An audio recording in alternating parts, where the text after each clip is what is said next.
want to go over the Trading Fives oscillator on a ticker that executed a sell today, and that's JP Morgan Chase. And this is how we use the Trading Fives oscillator. We look to see if we get a bear reversal on the unbalanced stochastic RSI, which we did. And if it's a bear signal, we then look for the bar, the price bar, that had the first red oscillator bar. This is the TO, the trading oscillator, the Trading Fives oscillator. And it's a geometrically centered 534 histogram. And we had a red histogram bar, which means that this bar, which happens to be yesterday's, became the signal bar. And the signal price was $83.97. Now, what has to happen for the signal price to execute is that the executing bar, which is today's bar, had to make a lower low and close below yesterday. And that was accomplished today. Now, what that will do is that pretty much solidifies that 88.09 will be the swing high for JP Morgan.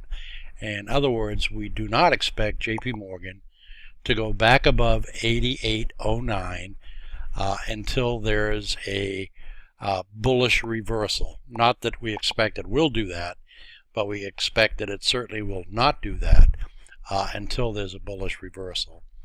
So we opened a short trade using puts on JP Morgan today.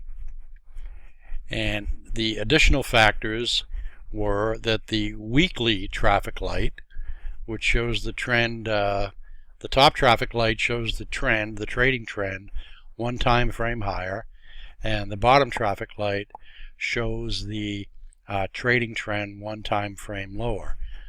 This is a daily chart, so the higher is weekly and the lower is 2 hour. And the number below it is the true strength index relative. And the true strength index is a momentum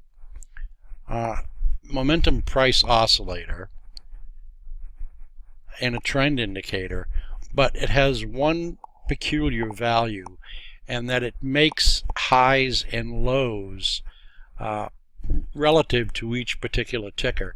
So what I've done is I've gone back for 3 or 4 months and I've found the high relative and low relative for the TSI for this ticker, for JP Morgan Chase. So the number 31 means that JP Morgan Chase has been higher 69% of the time and lower 31% of the time. So 31 means it's already fairly low, it's in the bottom third, but it can get down to 0. These numbers range between 0 and 100. If this were single digits of 0, we probably would have not executed the short trade. But 30 would like to have seen it higher, but 31 will work. And I want to show you one other supplementary thing that you can look at when you're making a trading decision. And this is the market aware page, or the main market page for JP Morgan Chase. And we have a Heiken Ashi chart here with a cloud. This is a standard candlestick, and the one on the left is simply a bar chart with fractal breakout levels indicated. But one of the supplementary things I want to show you is the what I call one of the subcharts, and that's the trend reversal subchart. And if we click that, it pops up. And this is the Arun indicator, which basically gives you a immediate feedback on whether the ticker you're looking at is making new highs or new lows, and how long ago it was making them. And when the red line represents new lows, when a rising red line crosses a falling green line, that indicates that the ticker is in the process of making new lows. And that's reinforced by the force index, which fell below 0. So there's definitely some selling pressure in JP Morgan, and this is one of the things that we used as a supplement. Now there are many other things, but I want to keep these videos short. I hope you found it useful. If you like the video, subscribe to our videos, and you'll be able to get a heads up on them as soon as they come out.